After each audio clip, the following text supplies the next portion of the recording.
दुख के बादल पिघलेंगे, जब सुख का सागर छलकेगा।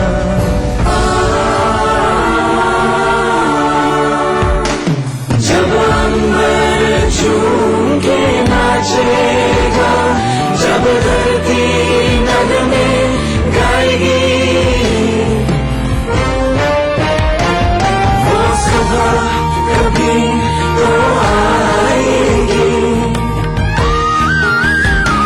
वो सुबह कभी तो आएगी, वो सुबह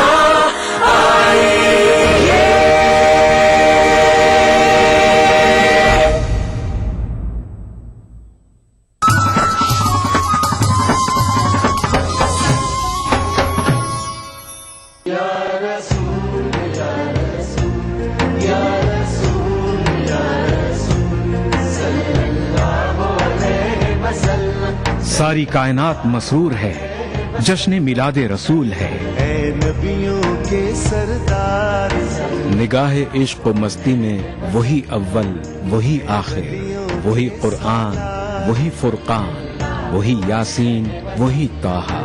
मैं आया तेरे दरबार, मैं आया तेरे दरबार, मेरी तुझ पे इंसानियत के लिए मोहसिन इंसानियत का पैगाम सीरत रसूल के मुख्तलिफ गोशों का अहाता करता हुआ लाइव फोन इन प्रोग्राम, हुब्बे नबी से सरशार नातों का हसीन गुलदस्ता, जश्न मिलादुन नबी, हर पीर से जुमा रात 10:30 बजे सिर्फ ईटीवी उर्दू पर।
घर तेरा तेरे बिन खाली आजा, खाली पन में तेरे बिन खाली आजा।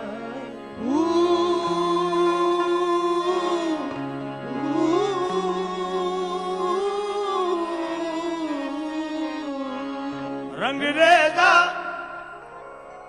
रंग रेजा रंग रेजा,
सजेरा सवेरा तेरा रंग बरसे, गजरा अंधेरा तेरी जलती लो।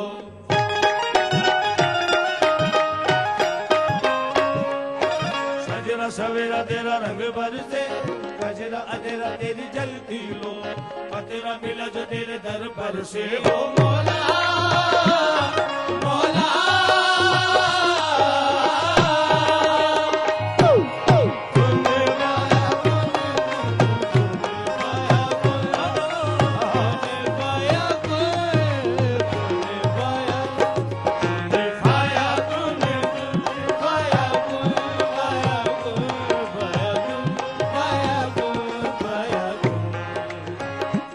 जब कहीं पे कुछ नहीं भी नहीं था, वही था वही था वही था वही था। जब कहीं पे कुछ नहीं भी नहीं था, वही था वही था वही था वही था। जो मुझ में समाया वो तो तुझ में समाया, कोई कोई पाया।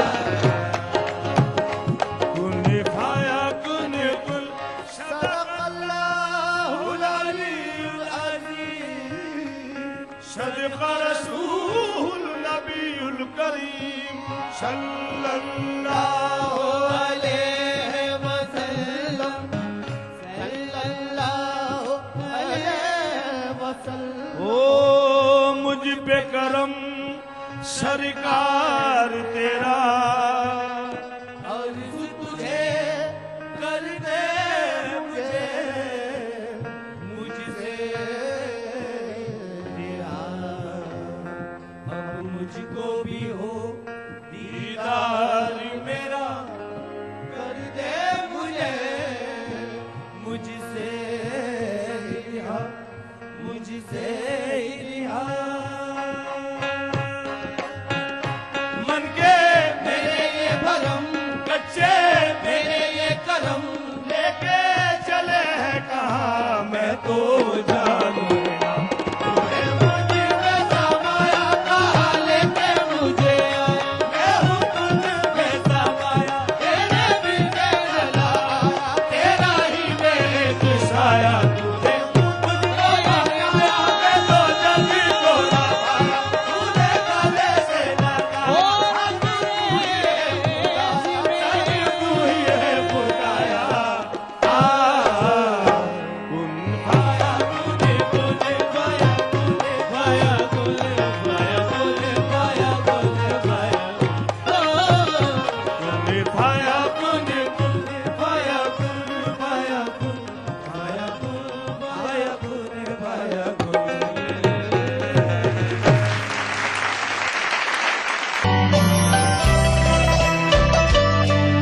जिस्म पर मिट्टी मलेंगे पाक हो जाएंगे हम, ऐ जमीन एक दिन तेरी खुराक हो जाएंगे।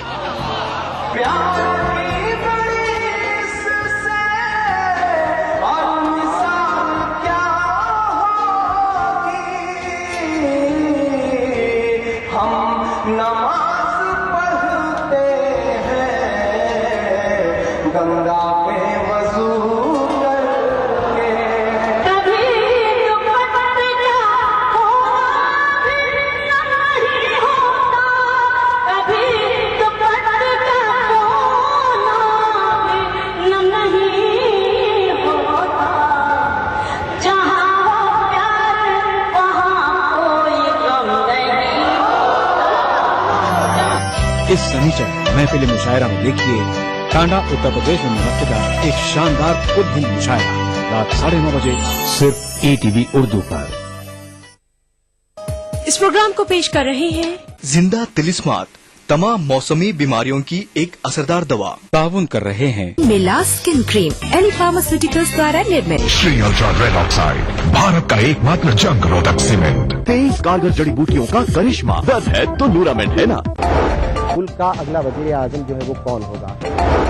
मैं क्या सोच रहा हूँ, बल्कि हर आम आदमी इस बात को सोच रहा है कि जो अगला जो इलेक्शन होने वाला है वो होगा केजरीवाल वर्सेस मोदी।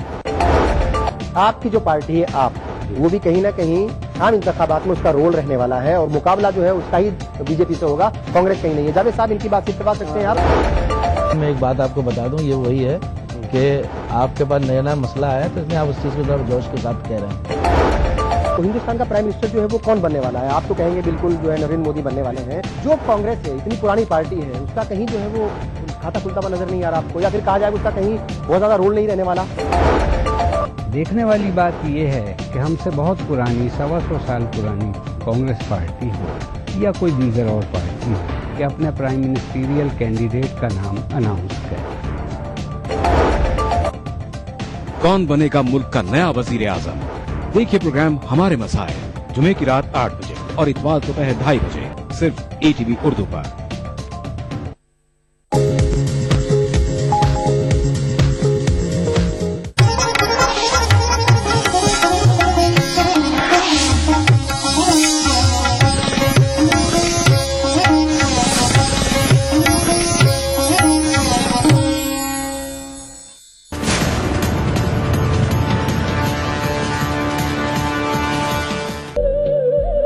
नए साल का जश्न जारी है और बीते साल की कुछ खूबसूरत यादें अभी भी ताजा हैं। आज के इस एपिसोड में हम देखेंगे कि बीते साल में सूबे की सियासत ने किस तरह से करवट बदली और सूबे के अक़लियत तबके को बीता साल कैसे एक नई सियासी सीख दे गया। प्रदेश में भाजपा ने कांग्रेस से सत्ता छीनी तो दिल्ली में आप पार्टी ने कांग्रेस को धूल चटाई। इस सब के बीच राजस्थान की सियासत में आजादी के बाद शायद पहला मौका था जब विधानसभा में मुस्लिम नुमाइंदगी महज 1% रह गई हो। 14वीं विधानसभा में कांग्रेस से एक भी मुस्लिम नुमाइंदा विधानसभा तक नहीं पहुंच पाया। ऐसे में सूबे के करीब 14% मुस्लिम आबादी के लिए भाजपा के 2 नुमाइंदे ही हाउस में आवाज बुलंद कर सकते हैं। राजस्थान की माननीय वसुंधरा जी के नेतृत्व की सरकार की पहली प्राथमिकता राजस्थान को सड़कों में अव्वल लाने की, और जो वर्तमान सड़कें हैं जो टूट चुकी हैं और करीब करीब बहुत सारे ऐसे जगह हैं जहां खत्म हो चुकी हैं, उनको नए सिरे से नवनिर्माण करना और टूटी हुई सड़कों की मरम्मत करना, ये हमारी प्राथमिकता होगी। इस सब के बीच आइए आपको लिए चलते हैं राजस्थान के अलग अलग शहरों और कस्बों में और देखते हैं पिछले साल यानी वर्ष 2013 में अधूरे ख्वाब की टीम के सामने अक़लियत तबके की कौन कौन सी प्रमुख समस्याएं उठाई गई। सरकारी स्कूल में उर्दू सब्जेक्ट है लेकिन उर्दू टीचर नहीं है। ये जब से स्कूल खुली तब से ही है, 10-12 साल हो गए। पानी की बहुत समस्या है, कुएं में पानी नहीं है, 2 किलोमीटर से औरतें पानी लाती है। पानी पीने की भी परेशानी है, जानवरों के लिए भी परेशानी है, हर तरफ से परेशानी है। नालियों की तो सफाई नहीं होती है, कभी कोई नहीं आता इधर। जो भी नेता आते हैं वो ये कहते हैं हम इलेक्शन के बाद करवाएंगे, कुछ भी नहीं होता इधर। देखो नालियों की हालत, बुखार था, सब घर के अंदर आ रहा है बच्चों में। गंदगी बहुत है यहाँ, बच्चे गिर जाते हैं, रोज हमेशा बच्चे गिर जाते हैं। छोटे छोटे इतने बच्चे हैं, वो पढ़ के एज और कादम भरी जाते हैं।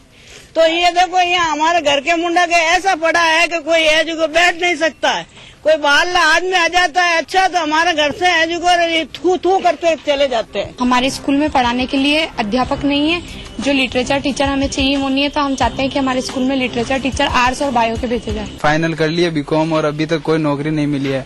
हमेशा हर नौकरी में जाते हैं कुछ न कुछ मतलब निकाल देते हैं।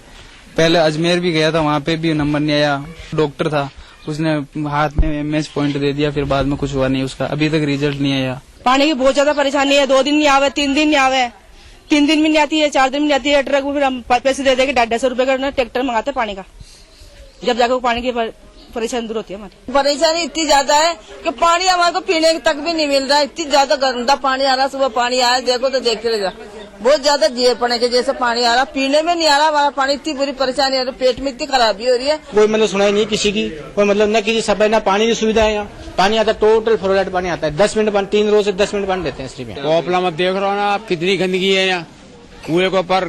कुएं का पानी बहुत गंदा है ना, गंदगी की वजह से पी नहीं पाए।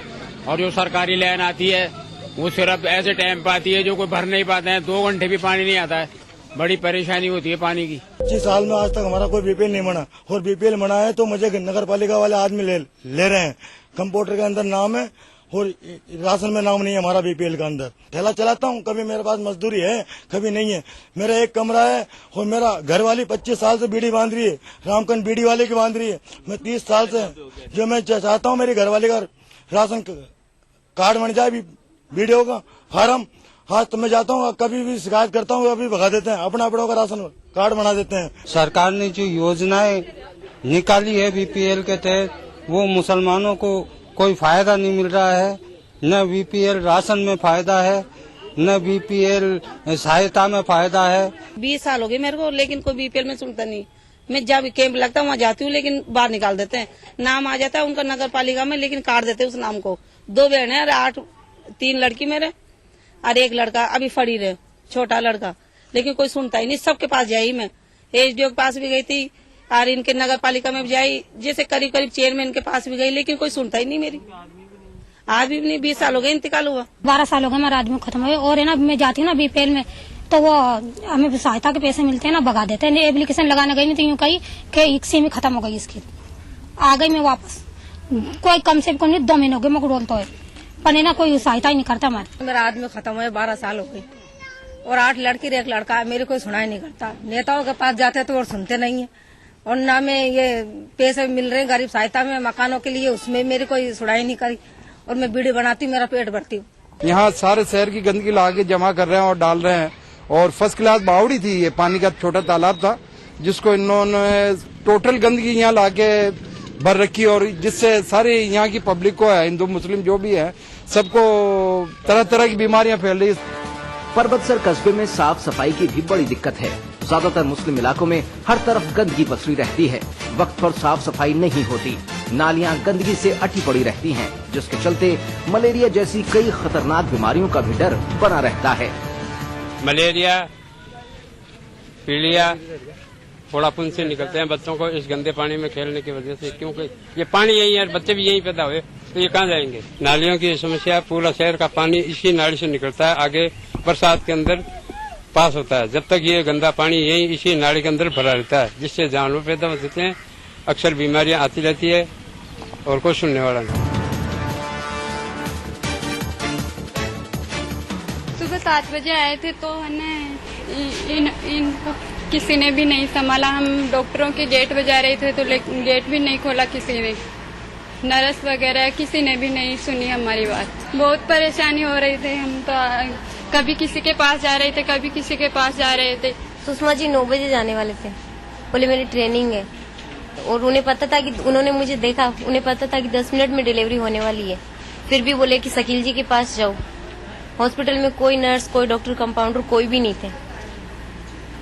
शकील जी के डोर पे मतलब हमने कई बार रिंग बजाई, लेकिन किसी ने दरवाजा नहीं खोला। कोई सुविधा नहीं है, कोई डॉक्टर टाइम पे बैठता नहीं है, चेम्बर में नहीं बैठते, अपने अपने क्वार्टर में बैठते हैं, वो अच्छी तरह पीस लेते हैं, अच्छी तरह देखते हैं पेशेंट को। अधूरे ख्वाब में वक्त हो गया है एक ब्रेक का। ब्रेक के उस पार आपको दिखाएंगे कि सूबे के मुसलमानों ने तालीम के मैदान में क्या कुछ हासिल किया।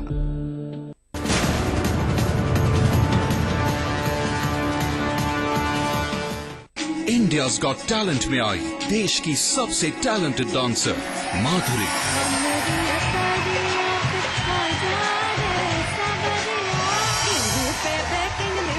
ये डांस मैंने माधुरी मैम को सिखाया है। आज से हर शनिवार और रविवार रात 9 बजे सिर्फ कलर्स पर।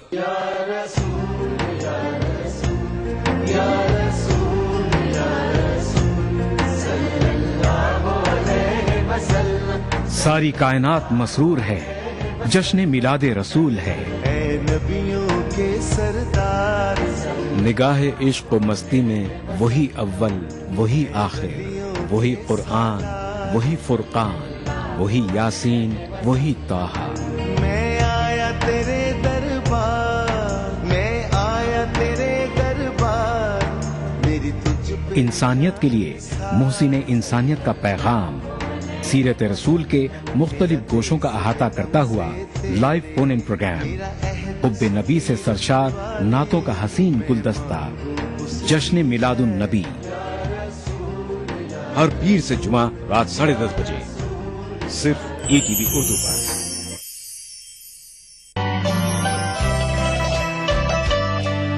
जिस्म पर मिट्टी बनेंगे, पाक हो जाएंगे हम। ऐ जमीन एक दिन तेरी खुराक हो जाएंगे।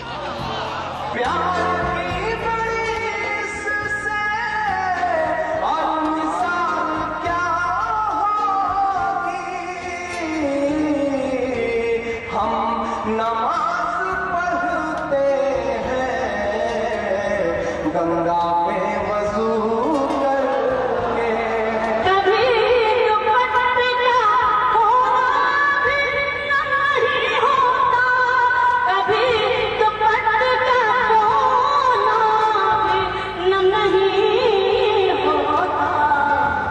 जहाँ हो प्यार वहाँ कोई गम नहीं होता। इस शनिचर महफिल मुशायरा में देखिए टांडा उत्तर प्रदेश में मुनक्किदा एक शानदार उद्भूत मुशायरा रात 9:30 बजे सिर्फ ETV उर्दू पर। इस प्रोग्राम को पेश कर रहे हैं जिंदा तिलिस्मात, तमाम मौसमी बीमारियों की एक असरदार दवा। ताउन कर रहे हैं मिला स्किन क्रीम एली फार्मास्यूटिकल्स द्वारा निर्मित। Shri ultra red oxide, Bharat का एकमात्र जंग रोधक सीमेंट। 23 कारगर जड़ी बूटियों का करिश्मा, दर्द है तो न्यूरामेड है ना। BBC दुनिया को है जिस पर भरोसा। ग्लोबल इंडिया जोड़े आपको पूरी दुनिया से आपकी अपनी भाषा में। ETV के दर्शकों के लिए BBC के मंजे हुए रिपोर्टर ग्लोब के हर सिरे से लाएंगे जिंदगी का सच। स्क्रीन पर उभरेगी बनते बदलते भारत की पूरी तस्वीर। संसार भर के सारे समाचार मैं नेहा भटनागर लेकर आऊंगी BBC ग्लोबल इंडिया हर शुक्रवार शाम ETV पर। महसूस करें खबरों की धड़कन।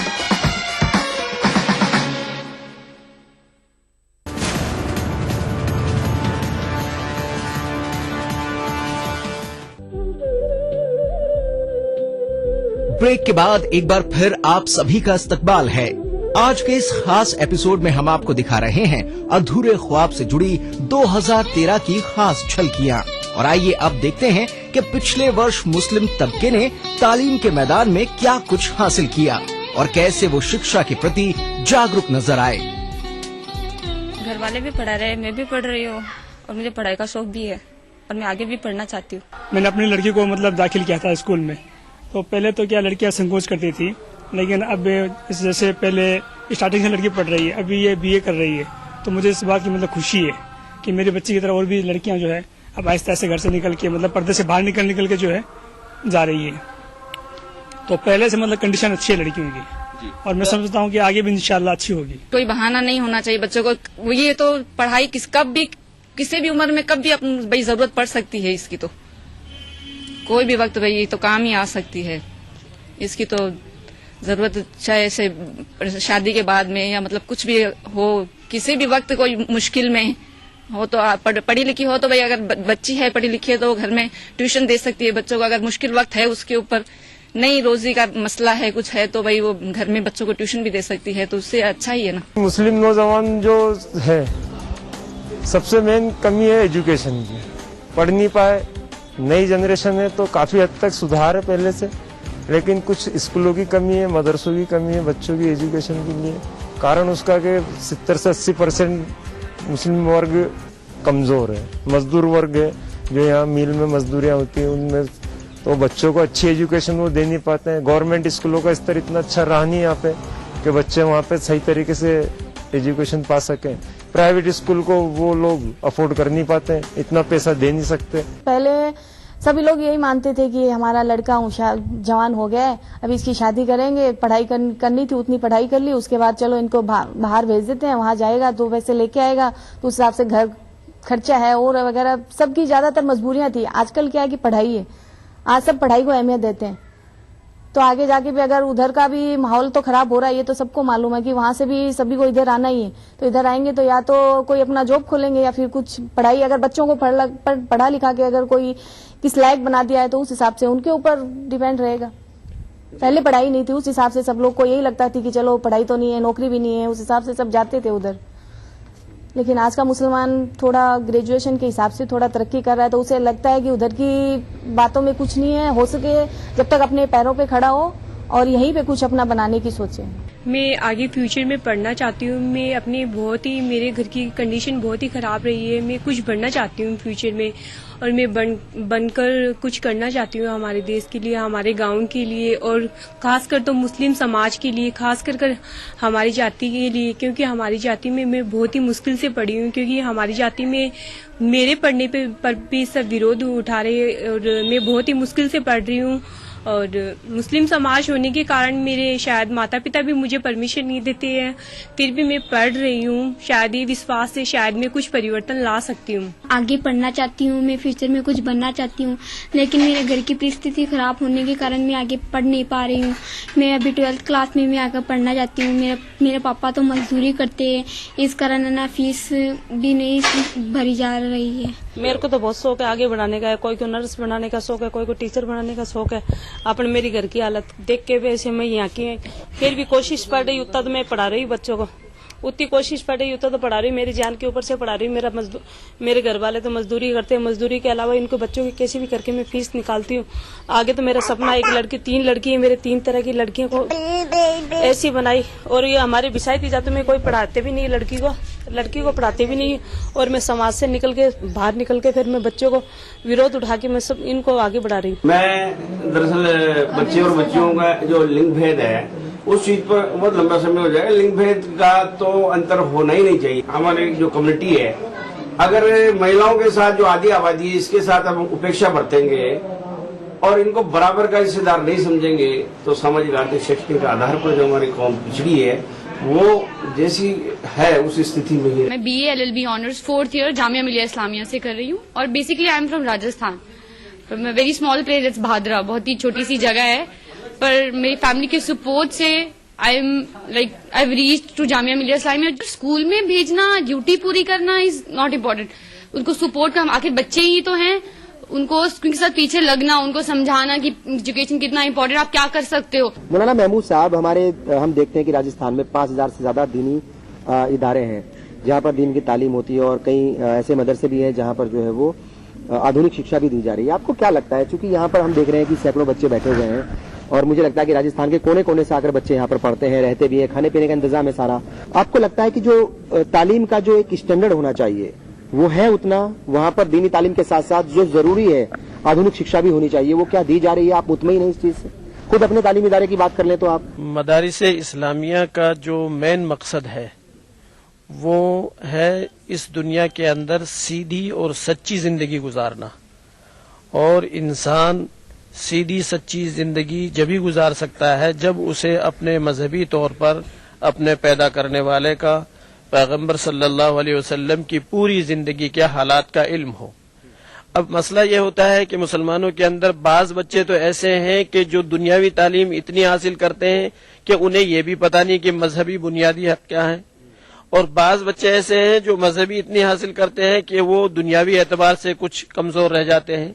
लेकिन उसके बावजूद भी इन मदारिस में पढ़ने वाले बच्चों में इतना शुऊर आ जाता है कि जो शुऊर एक इंसानियत की तरक्की के लिए एक बढ़ने का जरिया है। अपने यहाँ जितने भी मदरसा हैं उनके अंदर जो तालीम है वो दोनों तरीके की तालीम दी जाए, क्योंकि आज का जमाना ऐसा आ गया कि हमारे बच्चे कहीं पर जाकर के खड़े होते हैं और अगर उनको कॉम्पीट करना पड़ता है तो उनको टेस्ट वही देना पड़ता है जो दूसरे बच्चों को देना पड़ता है, लेकिन तालीम वो नहीं ली हुई होती जिसको पढ़कर आप वो टेस्ट दे पाते हो। उसकी वजह से मैंने कहा मुझे ऐसा लगता है कि जो हमारे मुसलमान बच्चे हैं वो थोड़े पढ़ाई के मामले में कहीं पीछे रह जाते हैं, अफसर बनने का मौका आता है तो उसमें पीछे रह जाते हैं।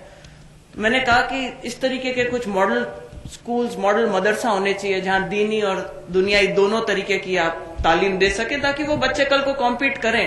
इन बच्चों में किसी में कोई कमी नहीं होती। आज जब जो पढ़ाई करोगे उसी के हिसाब से आप कॉम्पीट करके आगे कोई नौकरी पा सकते हो, कोई चार्टर्ड अकाउंटेंट बनेगा, कोई डॉक्टर बनेगा, कोई इंजीनियर बन सकता है, पर उसको वो माहौल देना जरूरी है।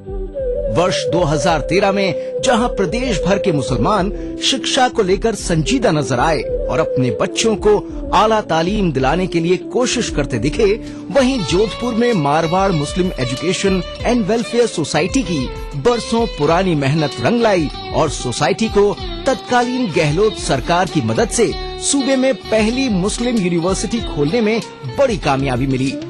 चंद दिनों पहले मैं उनके साथ जोधपुर गया था, उन्होंने वहां एक यूनिवर्सिटी अनाउंस की। हमारी कोशिश है कि वहां हजरत गरीब नवाज के नाम पर अजमेर में एक यूनिवर्सिटी बने। आपको आह्वान करूंगा कि मकसद पूरा तभी होगा तब यहाँ से संकल्प